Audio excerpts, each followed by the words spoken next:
Shalom Bapak Ibu, Saudara yang terkasih dalam nama Tuhan kita Yesus Kristus. Selamat malam untuk kita semua. Bagaimana kabarnya malam hari ini? Tentu harus tetap sehat, harus tetap semangat, dan tetap berserah kepada Tuhan. Malam hari ini kita adakan pertanyaan keluarga di rumah kita masing-masing.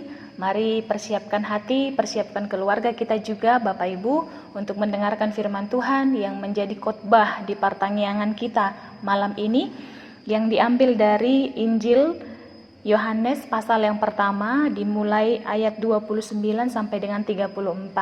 Mari sama-sama kita buka Alkitab dan sama-sama kita baca firman Tuhan dari Yohanes 1 ayat 29 sampai dengan 34.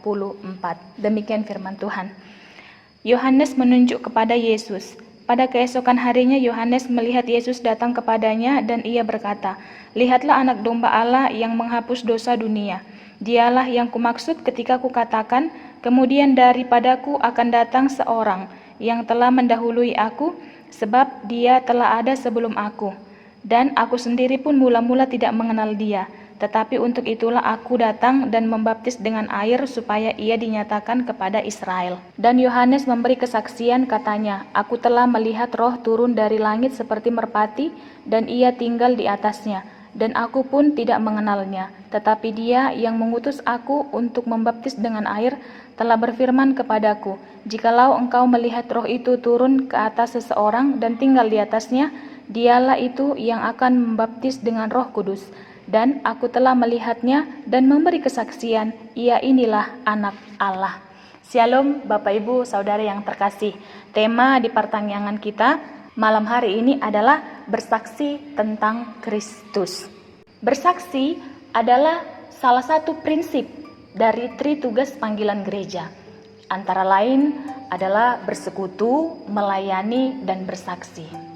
Sama seperti bersekutu dan melayani, bersaksi juga membutuhkan pribadi yang penuh dengan kerendahan hati, yang tulus, yang jujur, yang setia, dan juga penuh rasa tanggung jawab besar untuk melakukan tugas ini.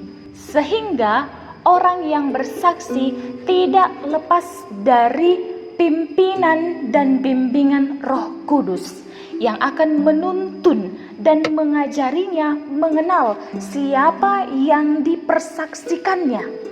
Dan itu harus hanya Yesus Kristus. Seperti Yohanes Pembaptis pada nats khotbah kita malam hari ini, awalnya dia tidak mengenal siapa Yesus, karena dia tidak pernah bertemu dengan Yesus. Namun Roh Kudus yang diutus oleh Allah Bapa yang mengutus dia, memampukan dia untuk mempersaksikan, memberitakan bahwa Yesus itu adalah terang di tengah dunia. Kita bisa lihat ayat 6 sampai dengan ayat 9. Datanglah seorang yang diutus Allah, namanya Yohanes.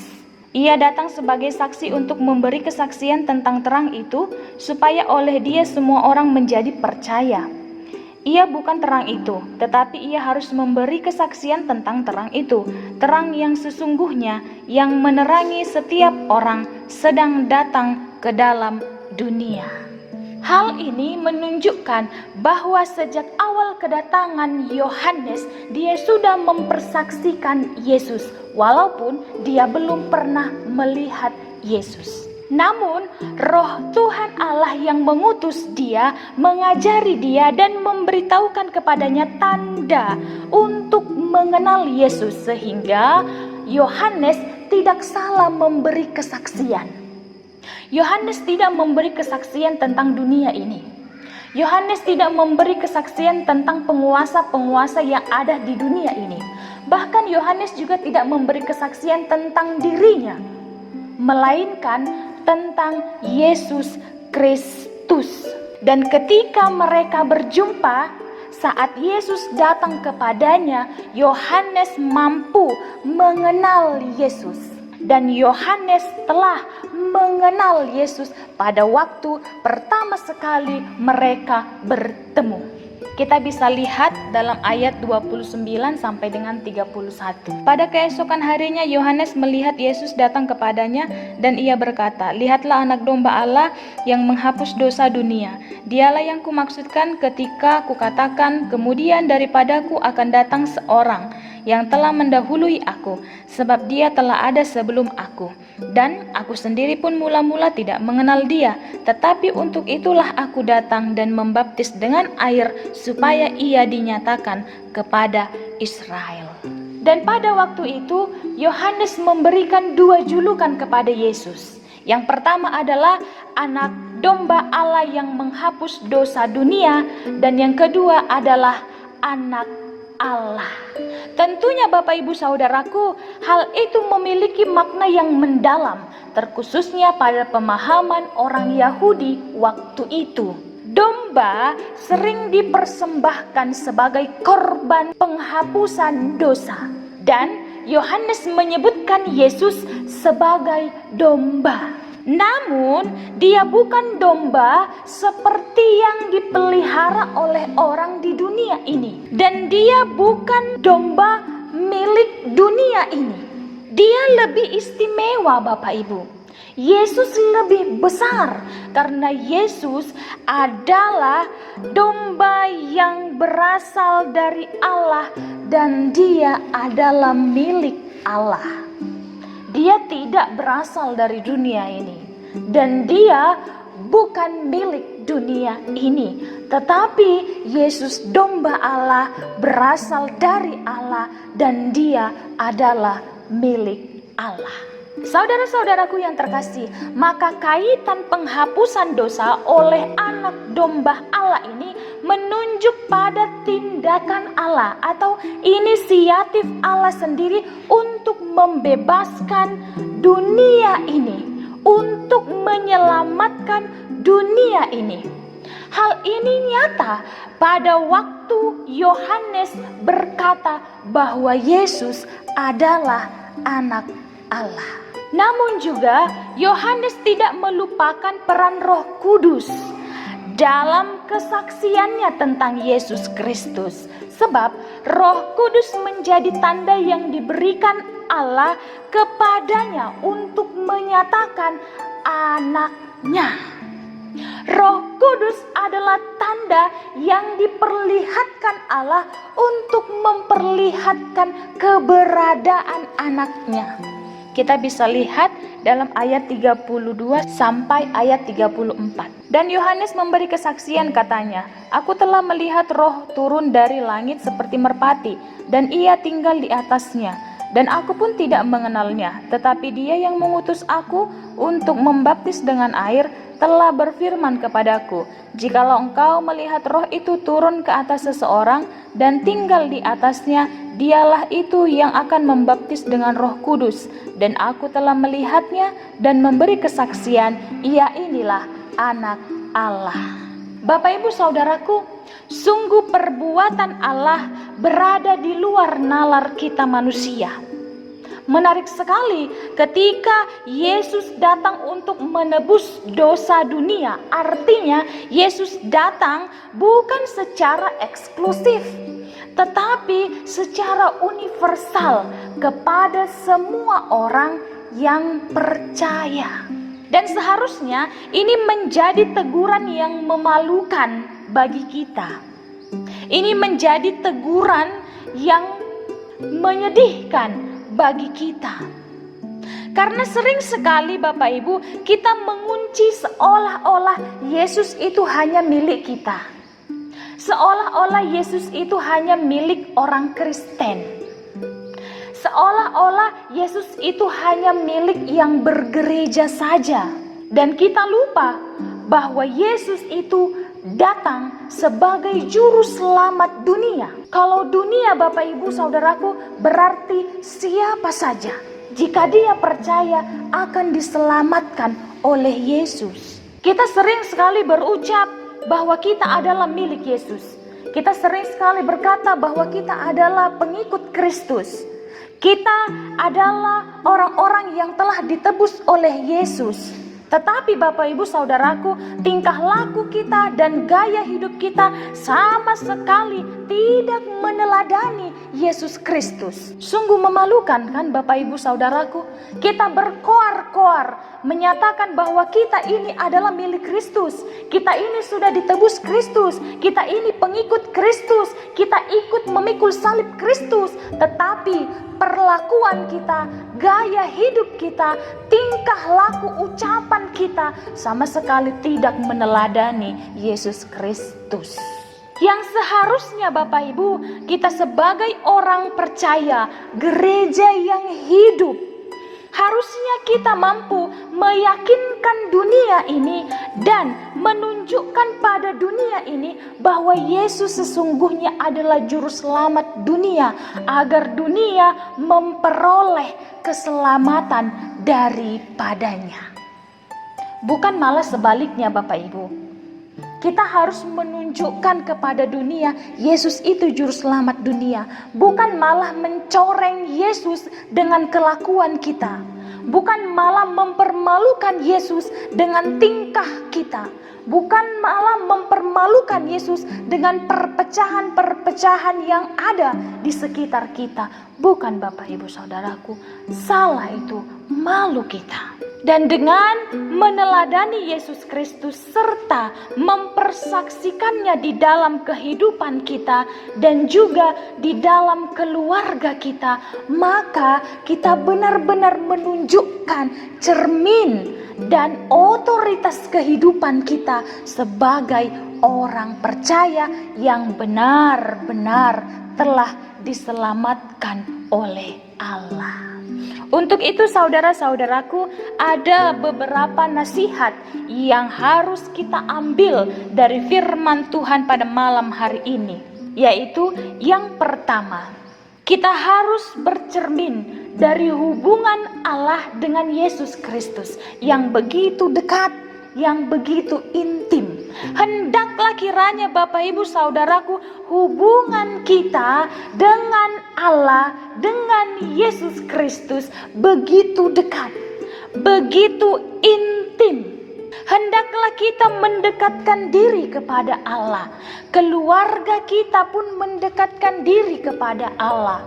Saudara-saudara kita pun Bapak Ibu Saudaraku mendekatkan diri kepada Allah. Juga lingkungan kita mendekatkan diri kepada Allah. Itu adalah tanda bahwa kita sebagai anak-anak Allah yang telah diselamatkan oleh Allah. Jadi Bapak Ibu Saudaraku, ketika kita dekat dengan Allah, keluarga kita dekat dengan Allah, saudara-saudara kita dekat dengan Allah, sekeliling kita dekat dengan Allah, maka itu adalah bukti kita telah diselamatkan oleh Allah. Yang kedua, kita harus sadari bahwa pada dasarnya keselamatan adalah membaiknya hubungan kita dengan Allah, pulihnya hubungan kita dengan Allah karena pengorbanan Allah sendiri di dalam kehidupan kita yang melepaskan kita dari kurungan dosa. Yang ketiga saudara-saudaraku, seperti Yohanes yang pada awalnya dia tidak mengenal Yesus Kristus, namun akhirnya dengan bimbingan Roh Kudus dia mampu mengenal Yesus. Demikianlah juga hidup kita dengan bimbingan dan pimpinan Roh Kudus yang menuntun kita setiap saat, memampukan kita untuk mengenal siapa Yesus Kristus, memampukan kita untuk belajar meneladani Yesus Kristus, dan memampukan kita untuk mempersaksikan Yesus Kristus di dalam kehidupan kita secara pribadi juga dengan keluarga kita. Karena kalau hanya dengan diri kita sendiri Bapak Ibu, kekuatan, kepintaran kita, kekayaan dan keluarga kita tidak mampu melakukannya, mempersaksikan Kristus. Apalagi di dalam keadaan seperti sekarang ini Bapak Ibu, tidak.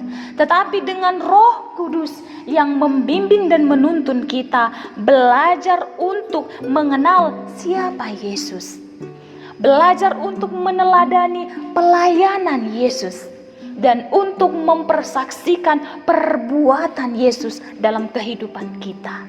Dan yang terakhir Bapak Ibu, yang keempat adalah keselamatan yang sampai di dunia ini Bapak Ibu hanya untuk kemuliaan Allah. Maka ketika Yesus datang ke dunia ini, dia mau memuliakan Allah Bapa, bukan memuliakan kita, bukan Bapak Ibu.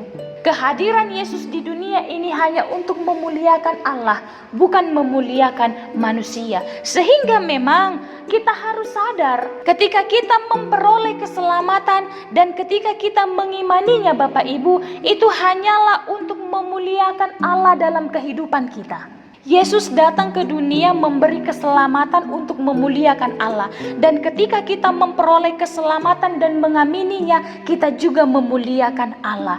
Jadi di segala sesuatu yang terjadi dalam kehidupan kita, itu untuk memuliakan nama Allah semata. Jadi tidak ada alasan bagi kita untuk menyombongkan diri karena anugerah keselamatan itu sendiri Bapak Ibu. Tidak, gak ada alasan kita apapun Bapak Ibu.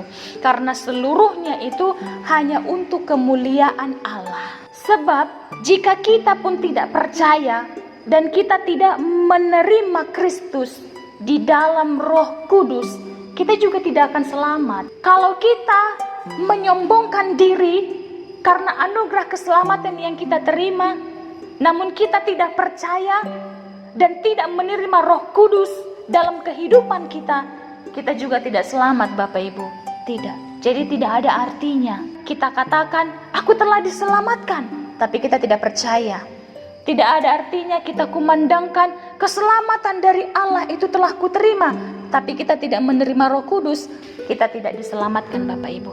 Sama saja, nol. Untuk itu saudara-saudaraku yang terkasih, marilah lebih dahulu kita percaya, lebih dahulu kita menerima Kristus dalam Roh Kudus agar kita diselamatkan.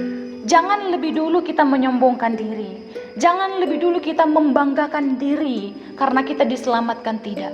Lebih dululah kita percaya Bapak Ibu, lebih dahululah kita menerima Kristus dalam Roh Kudus agar kita diselamatkan. Dan kita menjadi saksi Kristus oleh bimbingan dan tuntunan Roh Kudus. Sehingga saudara-saudaraku yang terkasih, dalam setiap perjalanan kehidupan kita, kita mampu mempersaksikan Kristus.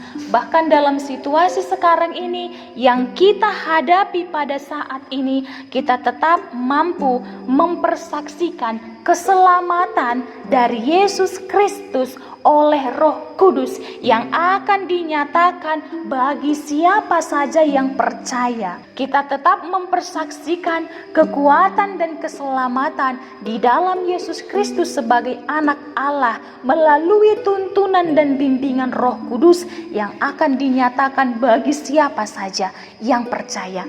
Bagi kami, bagi saudara-saudara, bagi keluarga kita, bagi setiap orang yang percaya. Maka jadilah kita saksi-saksi Kristus di dalam bimbingan Roh Kudus. Demikianlah firman Tuhan untuk kita Bapak Ibu Saudaraku. Kita satukan hati, kita berdoa. Bapa kami yang kami kenal di dalam nama Tuhan Yesus Kristus, terima kasih buat firman-Mu Bapa yang telah kami dengarkan pada saat ini. Terima kasih untuk kesempatan ini. Tuhan mau bertemu dengan kami dalam ibadah pertanggihan keluarga yang kami lakukan di tengah-tengah keluarga kami masing-masing.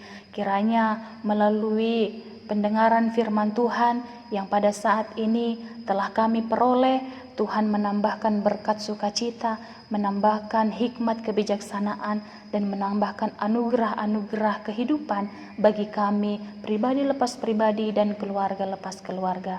Mari Bapa, firman-Mu yang telah kami dengarkan, Engkau tanam di dalam hati dan pikiran kami, Kau mampukan kami Tuhan untuk menyatakannya melalui setiap tingkah laku kami, gaya hidup kami, kami yang mencerminkan kasih Bapa.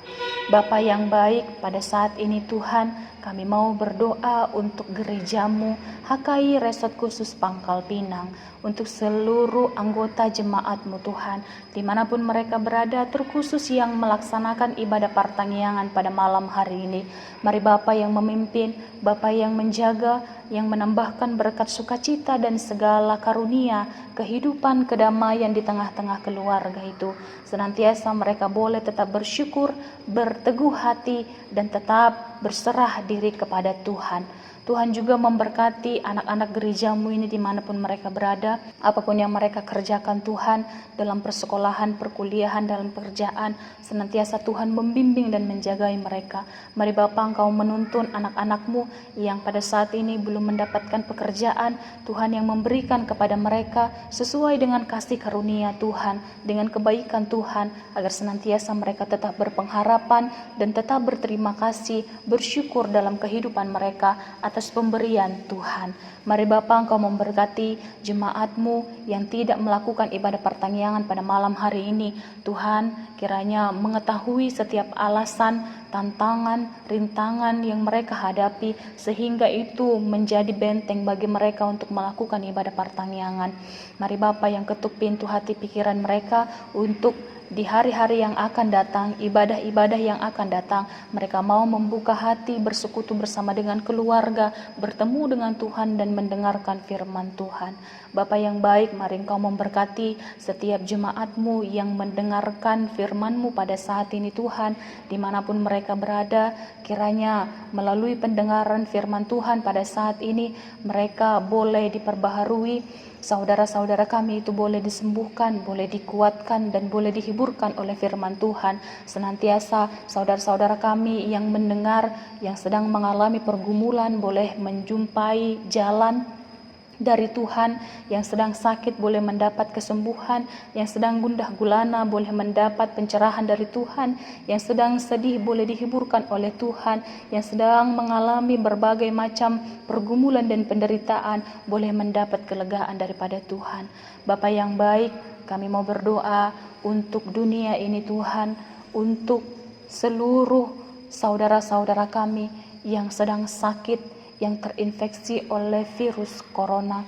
Kiranya Bapa yang menyembuhkan dengan darah anak domba, kiranya Bapa yang menyembuhkan dengan kuat kuasa Roh, sehingga penyakit itu boleh hilang dari tubuh mereka. Mereka boleh sembuh Tuhan, bertemu dengan keluarga, kembali ke tengah-tengah keluarga mereka, melakukan segala aktivitas mereka, terlebih untuk melakukan segala kehendak Tuhan. Mari Bapa yang menyembuhkan dunia ini, menyembuhkan negara kami, menyembuhkan kota kami dari satu penyakit yang membuat kami resah, penyakit yang membuat kami sedih. Tuhan, kiranya angkat penyakit itu dari muka bumi, sehingga bumi kami boleh pulih, negara kami boleh pulih, dan kota kami boleh pulih. Kehidupan kami pun Tuhan boleh pulih kembali dengan kuat kuasa Tuhan. Terima kasih banyak Bapa yang baik. Kiranya Engkau memberkati kehidupan kami, keluarga kami, mencukupkan segala sesuatu yang kami butuhkan dari jasmani terlebih kepada rohani kami. Bapa yang baik, kiranya di atas segalanya itu Tuhan, Engkau hapuskan segala dosa pelanggaran kami, agar itu tidak menjadi penghalang bagi Tuhan memberikan, mencurahkan kuasa dan Roh Kudus kepada kami pribadi lepas pribadi dan di tengah-tengah keluarga kami, sehingga kami Tuhan boleh hidup dalam pimpinan Roh-Mu. Juga kami boleh menerima berkat-berkat Tuhan yang luar biasa, bahkan kami boleh menjadi perpanjangan berkat Tuhan dan menjadi saksi untuk Tuhan. Terima kasih banyak Bapa yang baik, Engkau mendengarkan doa permohonan kami yang kami hantarkan hanya melalui anak-Mu Yesus Kristus Tuhan kami. Anugerah dari Tuhan kita Yesus Kristus, kasih setia dari Allah Bapa dan persekutuan dari Roh Kudus kiranya menyertai kamu sekalian hari ini, esok, sampai selama-lamanya. Amin. Shalom Bapak Ibu Saudaraku, selamat malam, selamat istirahat. Tuhan Yesus memberkati. Salam.